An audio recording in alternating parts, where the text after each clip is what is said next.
사도행전 19장 1절에서 7절까지입니다. 아볼로가 고린도에 있을 때에 바울이 윗지방으로 다녀 에베소에 와서 어떤 제자들을 만나 가로되 너희가 믿을 때에 성령을 받았느냐 가로되 아니라 우리는 성령이 있음도 듣지 못하였노라. 바울이 가로되 그러면 너희가 무슨 세례를 받았느냐 대답하되 요한의 세례로라. 바울이 가로되 요한이 회개의 세례를 베풀며 백성에게 말하되 내 뒤에 오시는 이를 믿으라 하였으니 이는 곧 예수라 하거늘 저희가 듣고 주 예수의 이름으로 세례를 받으니 바울이 그들에게 안수하매 성령이 그들에게 임하심으로 방언도 하고 예언도 하니 모두 12사람쯤 되니라. 아멘.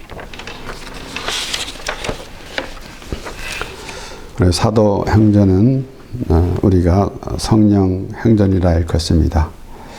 그래서 하나님으로부터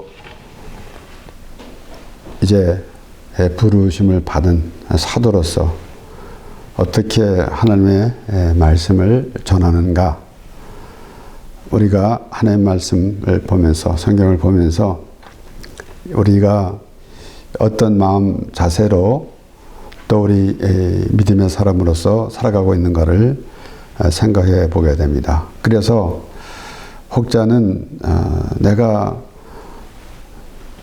어느 곳에 가서 순교하겠다 그런 말을 듣는 적도 가끔 있는데 과연 내 생각대로 내 의지로 순교를 할 수 있는가, 그런 것도 우리가 분명히 해야 합니다. 그러니까 우리가 하나님을 믿는 사람들이 자신이 오히려 그 하나님의 말씀은 귀담아 듣지 않고 자신이 앞장서서 행하는 그런 모습도 보게 됩니다. 그러나 우리가 이 하나님의 말씀을 들으면서 우리가 기독교인으로서 우리 하나님을 믿는 사람으로서 어떠한 마음의 자세를 가지고 있어야 하는가, 하나님의 부르심을 받은 하나님의 사람이다라는 그러한 생각은 처음부터 해야 할 것이고, 그것은 물론이거니와 우리가 우리 의지로 하나님을 믿는 것이 아니라 성령의 인도하심으로 하나님을 믿고, 그래서 우리가 우리의 신앙생활에서 성령 세례를 받았냐라는 그런 질문도 하고 합니다. 그렇기 때문에 오늘 본문에서도 이제 바울이 그렇게 말하고 있는 것입니다. 너희가 믿을 때에 성령을 받았느냐?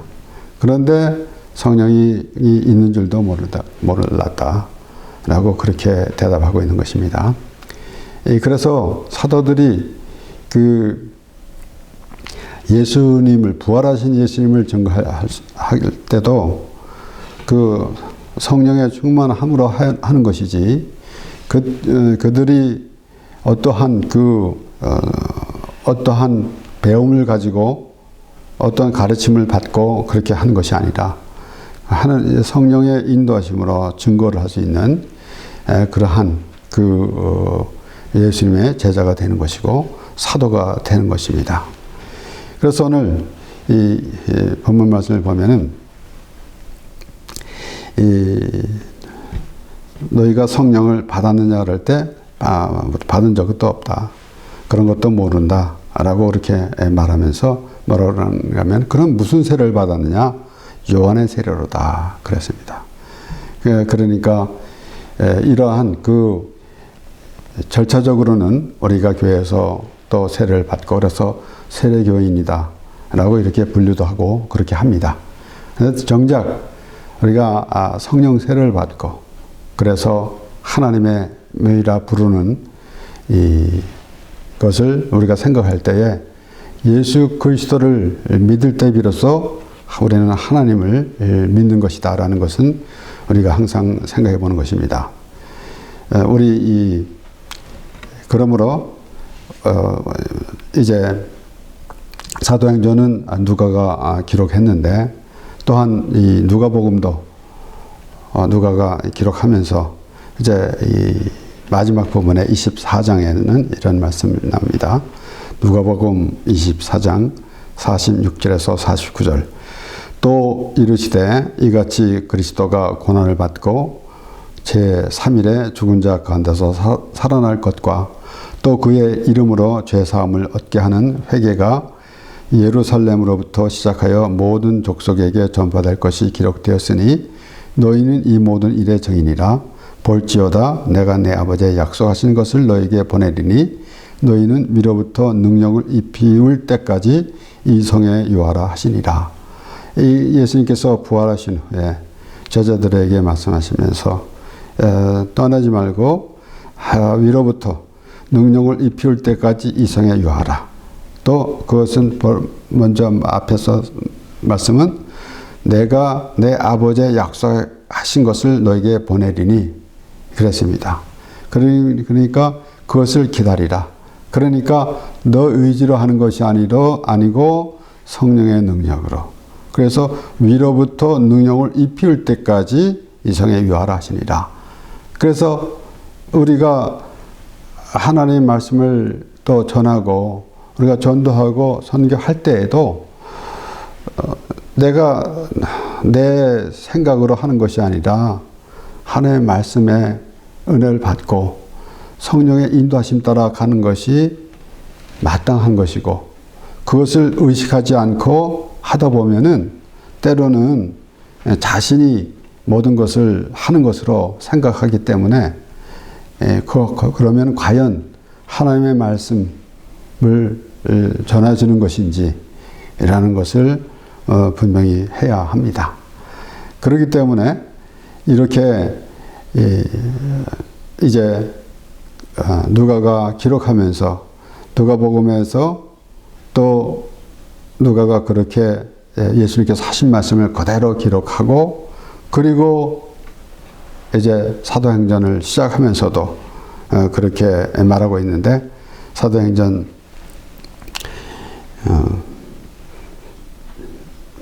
1장 4절 5절 보면은 사도와 같이 모이사 저에게 분부하여 가라사대 예루살렘을 떠나지 말고 내게 들은 바 아버지의 약속하신 것을 기다리라. 이 누가복음에도 예수님께서 하신 말씀을 그렇게 또 기록했고 그리고 사도행전 1장에서도 그렇게 기록하고 있습니다. 내게 들은 바 아버지의 약속하신 것을 기다리라. 약속하셨다라는 것입니다. 그것은 그러면은 이 하나님께서 약속하신 것은 무엇인가? 또 그 약속을 하셨다는 것은 어떤 의미를 가지고 있는가? 그것은 하나님께서 분명히 주시겠다고 약속하신 것이다라는 것입니다. 그것은 무엇을 위해서? 곧 예수 그리스도를 믿는 자를 위해서. 그래서 이제 하나님께서는 모든 것을 계획하시고 정하시고 그리고 그 일은 예수 그리스도를 우리를 구원하여 주시는 구원자로 독생자 예수 그리스도로 보내주셨는데 그것을 보내주셨는데 어떻게 할 수 있는가? 그래서 하나님은 아버지 성부 하나님은 모든 것을 계획하시고 그리고 그렇게 이루어 가시는데 성령 하나님이 일을 하시고 그리고 성자 곧 예수 그리스도를 또 보여주시는 예수 그리스도를 먼저 보여주시는데 우리의 생각으로 우리의 어떠한 그 지식으로 예수 그리스도를 아는 것이 아니라 성령을 통해서 예수 그리스도를 알고 예수 그리스도를 믿게 되는 것입니다.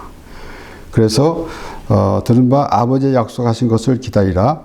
요한은 물로 세를 베풀었으나 너희는 몇 날이 못되어 성령으로 세를 받으리라 하셨느니라 그랬습니다. 그래서 이제 모든 사도들이 성령 세를 받고 그리고 예수 그리스도를 증거하는 것입니다.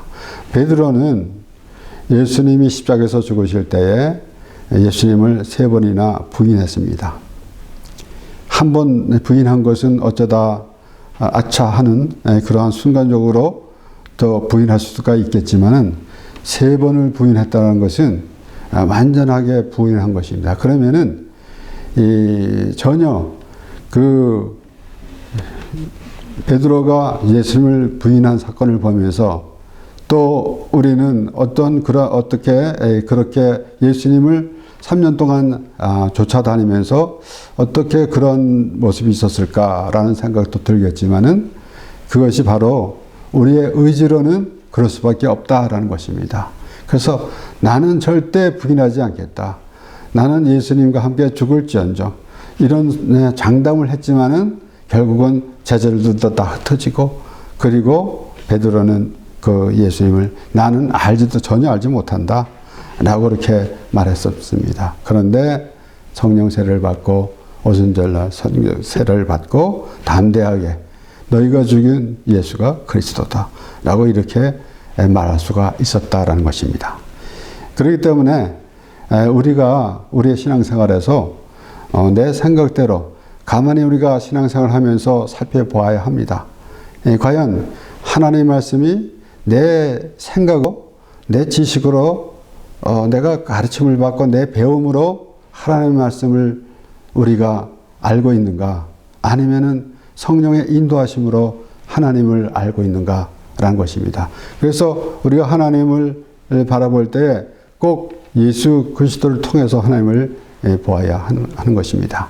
그렇지 아니하고는 이방인들과 같은 이방인들이 어떠한 그 신을 섬기는 그래서 저는 우리는 항상 이 하나님과 우리의 관계가 신과 인간의 관계의 그런 수준이 아니다 라고 강조합니다.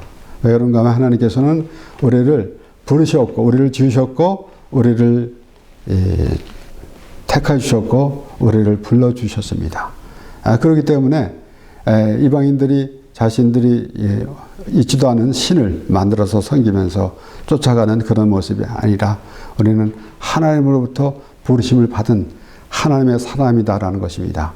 그런데 이런 모든 것들을 우리가 어떤 가르침이나 배워가지고 하는 것이 아니라 성령의 인도하심을 따라서 성령님의 인도하심 따라서 하나님의 말씀에서 예수 그리스도를 발견하고 내가 죄에 있는 것을 깨닫고 그런 것을 우리가 생각해 볼 때에 항상 하나님의 말씀 안에 거한다는 사실을 생각해 볼 때에도 우리는 막연하게 하나님의 말씀 안에 거한다라는 생각 이전에 우리가 성령의 인도하심으로 하나님의 말씀 안에 거한다라는 그래서 우리가 기도할 때에도 이방인들이 주여주여 하는 식으로 이방인들이 자신의 그 생각대로 그 예수님께서 하신 말씀대로 너희는 무엇을 염려하여 이르기를 무엇을 입을까 무엇을 먹을까 무엇을 입을까 하지 말라 이것은 다 이방인이 구한 것이다. 그런 수준으로 자신의 편에 서서 하나님께 기도하는 그런 모습이 아니라 우리는 하나님의 뜻대로 기도하는데 성령의 인도하심으로 또 하나님께 기도하는 것이 하나님과 교통이 있게 되는 것입니다. 그렇기 때문에 우리가 물론 이 신앙생활을 하면서 성령세를 받는데 어떠한 그 과정을 통해서 내가 성령세를 받았습니다라는 간증도 하게 됩니다. 그래서 우리가 물리적으로도 그 성령세를 받을 때에 우리가 확실히 알고 또한 하나님의 말씀이 또 깨달아질 때 그래서 늘 말씀드리지만은 우리는 하나님의 백성이기 때문에 하나님의 말씀을 듣습니다. 그래서 하나님의 말씀을 누가 듣느냐? 하나님의 백성이 하나님의 말씀을 듣습니다. 또한 하나님의 말씀을 깨달았을 때에 알아들을 때 비로소 하나님의 백성이라는 그런 의미도 우리가 알게 되는 것입니다. 그렇기 때문에 오늘 이 바울이 이제 너희가 믿을 때 성령을 받았느냐 귀하단 말이야. 너희 생각대로 믿고 있느냐 아니면은 하나님의 그 부르심에 합당한 자가 됐느냐라는 것을 우리가 생각해 보게 되는 것입니다. 마태복음 3장 오늘 이 본문 말씀에 요한의 세례에 대해서 4절에 본문 말씀이 나왔는데 마태복음 3장 11절과 12절의 말씀 나는 너희로 회개케 하기 위하여 물로 세례를 주거니와 이제 세례 요한이 말하는 것입니다. 내 뒤에 오시는 이는 나보다 능력이 많으시니 나는 그의 신을 들기도 감당치 못하겠노라. 그는 성령과 불로 너에게 세례를 주실 것이요 손에 키를 들고 자기의 타작마당을 정하게 하사 알곡은 모아 곳간에 들이고 죽정이는 꺼지지 않은 불에 태우시리라. 이렇게 결국은 오늘 마태복음 3장 11절에서 12절 말씀만 딱 봐도 이제 세례 요한이 예수 그리스도에 대해서 그가 말하고 있는데 이 성령과 불로 세례를 주시는데 그리고 또 이어서 손에 키를 들고 자기의 타작마당을 정하게 하사 알곡을 모아 곳간에 들이고 죽정이는 꺼지지 않는 불에 태우시리라. 그러니까 이 얼마나 중요한 사실입니까? 그러니까 우리가 때로는 이 쭉정이 알곡과 쭉정이를 우리가 잘 생각하지 못하고 예수님께서 마태복음 13장에 이 가라지와 알곡과 가라지를 분가를 또 혼돈을 해가지고 말하고 하고 있는데 가라지하고 쭉정이는 근본적으로 다릅니다. 가라지는 애초부터 다른 종류고 이 쭉정이 알곡과 쭉정이는 이 같은 그 벼의 이삭에서 알맹이가 없으면 쭉정이가 되는 것이고 알이 있는 것은 그 알곡이 되는 것입니다. 그렇기 때문에 알곡과 쭉정이를 갈라놓는다. 그러니까 겉 모양만 가지고 있고 이제 예수님께서 또 마태복음 25장의 열처녀의 비유에서도 말씀하신 것 같이 이 등은 가지고 있는데 기름이 없으면은 무슨 의미가 있겠어요. 그러니까 등만 가지고 있다는 것은 겉모양만 갖고 있다는 것. 그러니까 종교생활만 하고 있으면은 무슨 의미가 있는가. 이 세상 사람들도 종교생활을 하고 있습니다. 그런데 그와 똑같이 우리가 하나님을 믿는 사람들이 종교생활만 하고 있으면은 그것은 내용물이 없으니까 아무 소용이 없으니까 그러니까 등만 가지고 있는 것이나 다름이 없는 것이고 또 기름까지 준비했으면은 알곡이 있는 것이고 그러니까 알곡과 쭉정이 그리고 알곡과 가라지는 완전히 다른 것입니다. 그런데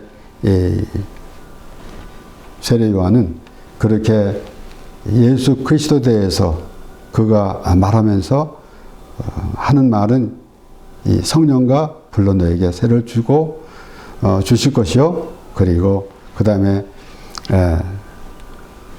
쭉정이는 꺼지지 않는 불에 태우시리라. 알곡은 곳간에 모아드리고 결국은 우리가 예수 그리스도를 믿는 그런 마음 자세가 어떤 마음 자세를 갖고 있는가라는 것을 다시 한번 생각해 봐야 하는 것입니다. 우리가 물론 이 교회 생활에서 우리 신앙 생활에서 또 이러한 프로그램도 갖고 또 사람들이 모여서 믿는 사람들끼리 또 모든 것을 또 서로 나누고 또 그렇게 같이 찬양하며 예배하는 그런 모습은 우리가 해야 되는 것인데 정작 예수 그리스도께서 우리를 구원해 주셨다라는 그런 믿음은 어느새 잘 희석돼 버리고 어떠한 단체나 그래서 때로는 이 믿음의 신앙 공동체라고 말을 하는데 그렇게 부를 수도 있겠지만은 그것만 들을 때는 어떠한 그런 단체만 생각하지 우리가 하나님께서 우리에게 부어주시는 그러한 이 은혜 하나님께서 우리에게 부어주시는 하나님의 말씀 이런 것들을 우리가 소홀히 할 때가 있다라는 것입니다. 그렇기 때문에 바울이 이제 너희가 믿을 때 성령을 받았느냐라고 그렇게 물어보는 그러한 그 의미를 우리가 생각해 보면서 우리가 또한 바울이 뭐라고 그랬는가 하면은 성령 충만 받으라 라고 그렇게 말하면서 그래서 우리가 서신서에서도 특별히 바울 서신서에서도 성령이라는 단어가 수없이 많이 나오는데 오늘 본문 말씀에서도 바울이 그렇게 말한 것입니다. 그렇기 때문에 우리가 아까도 말씀드렸지만은 과연 하나님께서 모든 것을 이 성부 하나님께서 모든 것을 계획하시고 그 일을 이루시는데 예수 그리스도를 이제 주가 되고 예수 그리스도를 우리에게 보여주시려고, 우리 확실하게 예수 그리스도를 통해서 우리를 구원시켜 주시려고 그렇게 계획하셨는데 그 일을 성령 하나님이 하신다라는 것입니다. 고린도전서 12장 1절에서 3절 말씀에 형제들아 신령한 것에 대하여는 내가 너희의 알지 못하기를 원치 아니하노니 너희도 알거니와 너희가 이방인으로 있을 때에 말 못하는 우상에게로 끄는 그대로 끌려갔느니라. 그러므로 내가 너에게 알게 하노니 하나님의 영으로 말하는 자는 누구든지 예수를 저주할 자라 하지 않고 또 성령으로 아니하고는 누구든지 예수를 주시라 할 수 없느니라. 그러니까 성령을 통해서 예수 그리스도를 알게 하신다라는 것입니다. 이것이 하나님께서 하시는 일입니다. 우리가 우리 스스로 우리의 학문으로 우리가 배워서 우리의 지식으로 알 수 있다면은 하나님이라는 의미가 없어집니다. 하나님께서 성령을 통해서 우리 예수 그리스도를 알게 하여 주신다라는 것입니다. 그래서 이 다윗이 밧세바를 범하고 우리아를 죽인 후에 아무것도 아주 전혀 우리 쉽게 말한다면은 시침을 뚝 떼고 있는 그런 상황에서 하나님께서 나단 선지자를 보내주셔가지고 그를 지적했습니다.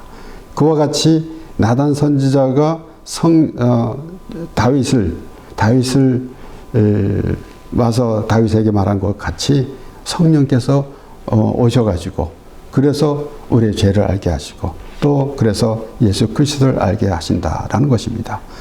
특별히 또 우리 구약 성경에 이제 그 시편 51편에 나오는 우리 단어를만 찾아본다면은 이사야 63장에 나오고 그 다음에 시편 51편에 성신이라는 단어가 나옵니다. 시편 51편 10절에서 13절 말씀, 바로 다윗이 밧세바를 범했을 때에 이제 나단 선지자가 찾아왔을 때 회개하면서 하나님께 그렇게 고백한 내용입니다. 10절서부터 13절 말씀. 하나님이여 내 속에 정한 마음을 창조하시고 내 안에 정직한 영을 새롭게 하소서. 나를 주 앞에서 쫓아내지 마시며 주의 성신을 내게서 거두지 마소서. 주의 구원의 즐거움을 내게 회복시키시고 자원하는 심령을 주사 나를 붙드소서. 그러하면 내가 범죄자에게 주의 도를 가르치리니 죄인들이 주께 돌아오리이다. 이같이 이 다윗이 기도하는 것 같이 우리가 하나님을 내 의지로 하나님을 믿는다라는 생각하지 아니하고 하나님의 성령이 내게 임하여서 그래서 내가 예수 그리스도를 믿고 내가 죄사함을 받고 구원을 얻은 그런 믿음의 사람이 될 때에 이것이 이 일에 단번적으로 이루어지는 것이지만은 우리 이것을 항상 간직하고 있어야 된다라는 것입니다. 우리가 그래서 구원을 한번 구원을 받았는데 그 구원을 이룰 수 있느냐라는 논란이 있는데 그런 논란을 가질 필요가 없습니다. 우리가 단회적으로 우리가 예수 믿고 구원을 받았으면은 그러면 나는 그러면 아무렇게 해도 된다라는 그런 의미도 아니고 그것에 더해서 무엇인가 하면은 우리는 바울이 말한 대로 이 두렵고 떨림으로 내 구원을 이루라 라고 하는 그 말을 들으면서 우리는 무엇을 생각했는가 하면은 우리는 하나님의 은혜로 구원을 받은 하나님의 백성이라는 그 기쁨에서으로 살아가라라는 그런 의미입니다. 그렇기 때문에 우리가 이 세례 기도도 나는 맨날 죄인이니까 라고 하는 것이 아니라 나는 죄인이기 때문에 하나님으로부터 구원을 부름을 받고 하나님께서 예수 그리스도를 통해서 내 죄를 사여 주셨으므로 우리가 하나님의 자녀가 됐습니다라는 그런 믿음의 생활이 돼야 한다라는 것입니다. 그렇기 때문에 우리가 어떠한 그 죄 의식을 가지고 있는 것이 아니라 우리는 그렇게 고백했다라는 이 사실만으로도 우리는 의인이 되었다라는 것입니다. 우리는 죄가 없는 사람이다라는 것입니다. 모든 사람이 죄를 지었음에 의인 없나니 하나도 없다고 그랬고 죄의 싹은 사망이라고 그랬습니다. 그러니까 결국 멸망으로 가야 하는데 하나님이 세상을 이처럼 사랑하사 독생자를 주셨으니 이는 저를 믿는 자마다 멸망치 않고 영생을 얻게 하려 하심이라. 그러니까 우리가 가만히 있는데 예수님을 믿으면은 살고 믿지 않으면 죽습니다라는 것이 아니라 우리는 죽게 돼 있는데 예수 그리스도께서 우리를 살려주셨다라는 것입니다. 그렇기 때문에 우리가 지난번에도 지난주에도 말씀을 보았지만은 우리가 이 세상에 있는 목숨을 지금 논하고 있는 것이 아닙니다. 언젠가 우리는 태어나서부터 우리가 살고 있지만은 죽음을 향해 갑니다. 우리의 몸은 죽는데 한 번 죽는 것은 사람에게 정하신 것이고 그 후에는 심판이 있으리니 그랬습니다. 그런데 예수님께서는 나를 믿는 자는 하나님께서 보내주셨는데 저를 믿는 자는 심판을 받지 아니하고 믿지 아니하는 자는 하나님의 독생자의 이름을 믿지 않았으므로 이미 심판을 받았다라고 그렇게 말씀하셨습니다. 이와 같이 우리가 또 다시 말씀드리지만은 우리가 막연하게 어떠한 교회 생활을 하면서 어떠한 그 단체 생활만 하고 있는 것이 아니라 그리고 어떤 종교 생활을 하고 있으면서 어떤 모양새만 내고 있는 것이 아니라 내용이 있어야 된다라는 것을 우리가 알고 있는 것입니다. 그래서 바울이 말하고 있는 것은 과연 믿고 있느냐? 너가 하나님의 부르심을 받은 하나님의 백성으로 믿고 있느냐? 아니면은 그냥 형식적인 그러한 교인으로 있느냐라는 것입니다. 그래서 오래전에 어떤 목사님이 자기 차에다가 크게 다니는 신자가 되지 말고 믿는 신자가 되자 뭐 이런 식으로 이렇게 썼습니다. 그렇게 구원은 좋지만은 정말 알고 있는가? 우리가 하나님께서 하신 말씀이 그래서 때로는 우리의 이 신앙생활에서 그 성경을 사람마다 다르게 그렇게 생각하고 있기 때문에 또 여러한 교단도 생기고 파가 생기고 그랬습니다. 그러고 있는 것을 가만히 생각해 보면서 참 어떨 때는 한심한 생각도 들기도 하는데 하나님의 말씀을 과연 알아들을 때 비로소 자신들이 다른 사람은 또 물론 다르게도 보고 있겠지만은 하나님의 말씀을 알아들을 때 결국 나는 죄인인데 하나님께서 나를 부르셔서 우리를 하나님의 사람으로 삼아주셨다라는 그런 믿음이 있을 때 비로소 하나님과의 관계가 있는 것이지. 그래서 오라 우리가 서로 변론하자. 너희 죄가 주홍 같을지라도 눈과 같이 희어질 것이요 진홍같이 붉을지라도 양털같이 되리라라고 하나님께서 백성들을 부르시면서 하신 말씀은 그렇게 죄로부터 시작한 것입니다. 그런데 우리는 자신이 죄가 없다 하는 사람들이 있으면은 하나님을 거짓말하는 자라 사도 요한은 그렇게 말했습니다. 이와 같이 우리가 이러한 이 바울이 오늘 말할 때에 분명히 에베소 교회에서 바울은 볼 때에 그들에게 물어봤을 때도 어떤 생각을 가지고 물어봤을까? 그들이 결국은 아무 의미 없이 신앙생활을 하고 있었다라는 것을 알았기 때문에 그렇게 물어본 것이나 다름이 없습니다. 이렇기 때문에 오늘 우리가 하나님의 말씀을 보면서 그래서 고린도전서 12장에서도 성령으로 아니하고는 누구든지 예수를 주시라 할 수 없느니라. 난 예수 믿어요가 아니라 성령의 인도하심으로 나단 선지자가 다윗에게 와서 가르쳐준 대로 우리의 성령께서 인도하신 대로 우리가 예수 그리스도를 안다라는 것입니다. 그래서 회개하고 또 하나님의 말씀을 들을 때에 결국은 예수 그리스도를 믿는 그런 의미가 되는 것입니다. 요한복음 14장 24절에서 26절까지 말씀에 나를 사랑하지 아니하는 자는 내 말을 지키지 아니하나니 너희의 듣는 말은 내 말이 아니요 나를 보내신 아버지의 말씀이니라. 내가 아직 너희와 함께 있어서 이 말을 너희에게 하였거니와 보혜사 곧 아버지께서 내 이름으로 보내실 성령 그가 너에게 모든 것을 가르치시고 내가 너에게 말한 모든 것을 생각나게 하시리라 그랬습니다. 예수님을 3년 동안 쫓아다녔지만은 전혀 모르는데 성령님이 이제 예수님이 가시고 성령님이 보여서 성령이 오시면은 그러면은 이제 모든 것을 또 예수님께서 하신 말씀이 생각나게 하리라라고 예수님께서 말씀하셨어요. 그러니까 결국은 너의 의지로 네가 배워서가 아니라 하나님의 의지로 하나님께서 인도하심 따라서 성령을 통해서 하나님께서 예수 그리스도를 알게 하시는 것입니다. 그렇기 때문에 우리가 온전히 그냥 맹목적으로 내가 어떠한 이 가르침으로 학문으로 하나님을 믿는 것이 아니라 성령의 인도하심으로 하나님을 믿는 것입니다. 성령의 인도하심으로 내가 죄인인 것을 알고 그리고 또 회개할 때 예수 그리스도를 믿는 것이고 예수 그리스도를 믿는 것이 하나님을 믿는 것입니다. 그러므로 우리가 그러한 믿음의 사람으로서 항상 우리의 의지는 한 발 뒤 물러나고 하나님의 말씀을 통해서 성령의 인도하심을 받는 그러한 믿음의 사람으로서 하나님의 기쁨이 되는 우리 모두가 되기를 바랍니다. 기도하겠습니다.